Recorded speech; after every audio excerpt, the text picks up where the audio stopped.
Elle avait des bagues à chaque doigt, des tas de bracelets autour des poignets, et puis elle chantait avec une voix qui sitôt m'enjola.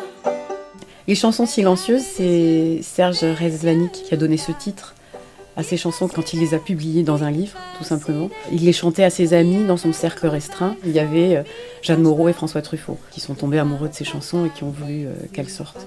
Et il a choisi le pseudonyme de Bassiak, qui veut dire « va-nu-pied » en russe. Il est né à Téhéran, il a beaucoup erré dans sa jeunesse. Le succès lui est arrivé un peu par hasard et quand c'est devenu trop pour lui, il est reparti, il a fui tout ça. Et c'est ce qui m'intéresse chez cet homme, justement. C'est un peu renié le néant.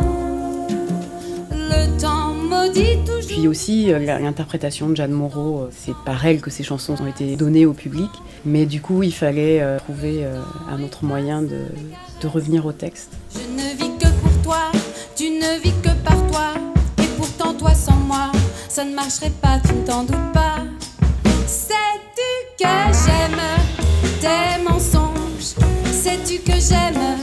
Ce sont des chansons qui font partie du répertoire français, notamment Le Tourbillon, J'ai la mémoire qui flanche. J'ai la mémoire qui flanche, je me souviens plus très bien. Et d'autres, beaucoup moins connus. Elle raconte des petites histoires, des petits scénarios qu'on pourrait presque imaginer en petits courts-métrages.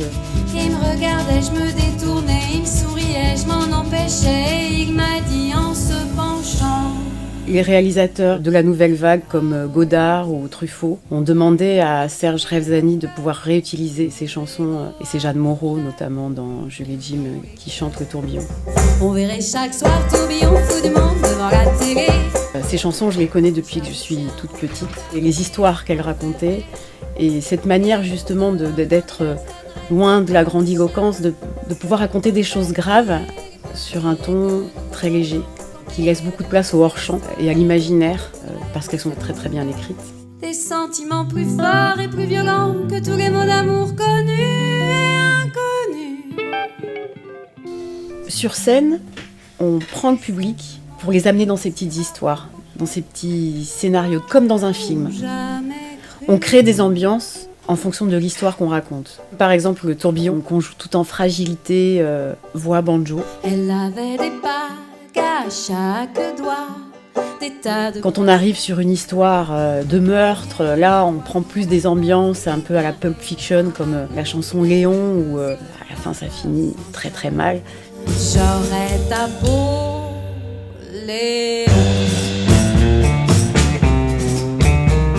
On navigue comme ça, on voyage à travers des ambiances très très différentes, à travers des histoires très très différentes. C'est ce qui me plaît dans ce projet, c'est de pouvoir être au service de ces histoires et de faire revivre ces émotions-là au public. Car moi je ne peux pas